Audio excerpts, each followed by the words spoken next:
Pernah kepikiran gak sih, apa sebetulnya rumus buat jadi kaya? Hari ini kita bakal bongkar formulanya. Formula yang sering banget tersembunyi. Yuk kita mulai dari sebuah angka. Coba lihat angka ini, 100 miliar rupiah. Bukan 100 juta, bukan juga 10 miliar. Angka ini mungkin kedengarannya mustahil banget ya. Tapi inilah tujuan yang rumusnya akan kita bedah sama-sama. Kenapa harus sebesar ini? Karena di dunia sekarang, angka inilah yang benar-benar ngasih kita kebebasan. Pasti banyak dari kita yang ngerasain ini tiap bulan, ya kan?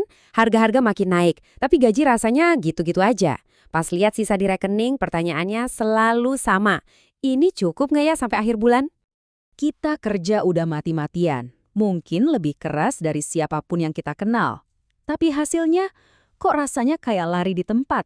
Capek, keringetan, tapi nggak maju-maju barang selangkah pun. Sebenarnya salahnya di mana sih? Dan pelan-pelan, mimpi buat bahagiain orang tua, lunasin cicilan, atau ya sekedar bebas finansial, itu mulai terasa kayak angan-angan kosong. Kita jadi mikir, mungkin ini emang bukan buat gue, atau permainan ini curang. Tapi gimana kalau saya bilang ada rumusnya, ada jalannya? Nah ini dia peta perjalanan kita. Kita mulai dari mimpi, terus kita bahas 2 jalan utama, masuk ke rumus inti kapitalisme, 3 langkah praktisnya, dan kita tutup dengan permainan level atas para konglomerat. Langsung aja kita mulai. Oke, kita masuk ke bagian kedua. 2 jalan menuju uang. Poin paling penting di sini tuh ini. Jalan menuju kekayaan itu bukan cuma satu. Ini adalah sebuah pilihan fundamental yang bakal nentuin nasib finansial kamu ke depannya. Gini, di satu sisi ada jalur karyawan. Ini jalur yang dianggap aman, normal, yang diajarin ke kita semua. Kamu tuker waktumu dengan gaji, ada jenjang karir, pastinya, tapi penghasilan kamu itu terbatas. Nah, di sisi lain ada jalur kapitalis. Jalur ini, penuh risiko, tapi potensinya nggak ada batasnya. Fokusnya bukan lagi nuker waktu, tapi menciptakan nilai. Nah, ini dia. Ini jebakan pemikiran paling berbahaya yang bikin banyak orang nggak bisa maju. Yakinan bahwa uang itu sama dengan gaji. Pola pikir inilah yang ngunci kamu di jalur karyawan. Selamanya menukarkan aset kamu yang paling berharga, yaitu waktu, buat sejumlah uang yang terbatas. Sekarang kita masuk ke intinya.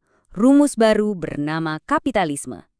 Dalam sistem ini, pendapatan kamu itu nggak ditentukan dari seberapa keras atau seberapa lama kamu kerja. Cara ngukurnya beda total.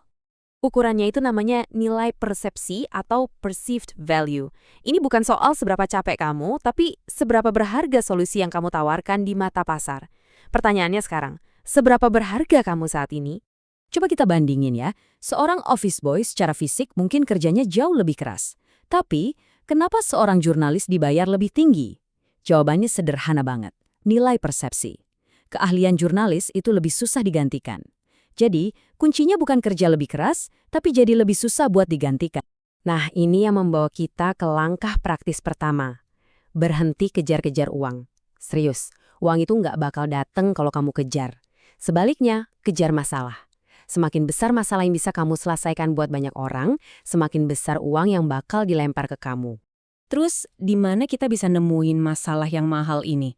Coba deh lihat ke masa depan. Tren besar apa yang bakal datang? Atau lihat ke diri sendiri. Masalah apa sih yang paling bikin kamu kesel setiap hari? Seringkali, solusi buat masalahmu itu adalah solusi buat jutaan orang lain. Tapi ingat, ide itu murah, eksekusi yang mahal. Oke, setelah kamu punya masalah buat dipecahin, kita masuk ke langkah kedua, pengungkit atau leverage. Disinilah sihirnya dimulai, di mana kita bisa mutusin hubungan antara waktu dan penghasilan kamu. Jadi, leverage itu apa sih? Gampangnya, ini alat buat melipat gandakan hasil kerja kamu tanpa harus nambahin jam kerja. Di era digital sekarang, leverage paling canggih itu adalah produk yang biaya bikin ulangnya 0. Coba bayangin, perangkat lunak, konten media, atau e-book. Dibuat sekali, dijual berkali-kali tanpa biaya tambahan. Coba deh lihat bedanya.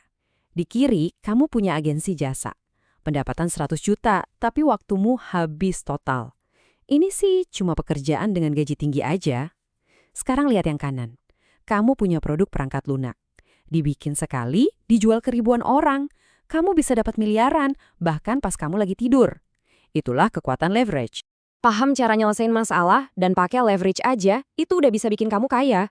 Tapi ada satu level lagi di atasnya. Yuk kita masuk ke langkah ketiga, permainan para konglomerat, tahap akhir dari mesin pencetak kekayaan. Aset paling berharga di permainan ini tuh namanya ekuitas. Atau gampangnya, kepemilikan saham di bisnis kamu. Ini bukan cuma soal keuntungan bulanan. Ini tentang memiliki sebagian dari mesin penciptaan nilai itu sendiri. Para konglomerat memanfaatkan ini lewat pasar modal. Nah, ini yang namanya spiral kekayaan. Gini cara kerjanya. Pertama, kamu bukan jualan produk, tapi jualan janji, sebuah visi masa depan. Kedua, publik yang percaya sama janjimu itu minjemin modal mereka ke kamu. Ketiga, kamu pakai modal itu buat wujudin janji tadi. Kalau berhasil, kepercayaan mereka tumbuh, dan kamu bisa ulangin lagi siklus ini buat mimpi yang lebih besar lagi. Ini bagian yang paling luar biasa menurut saya. Di permainan ini kamu bisa dapat duitnya duluan, cuma modal janji dan kepercayaan. Kamu dibayar untuk membangun mimpi. Ini adalah puncak dari pemanfaatan kepercayaan dan modal publik. Jadi kita balik lagi ke awal. Di satu sisi ada jalan yang aman, tukar waktu dengan uang. Di sisi lain ada jalan kapitalis, temukan masalah, ciptakan solusi dengan leverage, dan mainkan permainan ekuitas. Sekarang kamu udah tahu kedua petanya. Jalan mana yang bakal kamu ambil? Tapi ada satu peringatan terakhir. Jalan ini memang menjanjikan kekayaan dan kebebasan. Tapi di ujungnya, nggak semuanya seindah yang kamu bayangkan. Selalu ada harga yang harus dibayar. Apa itu? Mungkin itu cerita untuk lain waktu. Terima kasih sudah menyimak.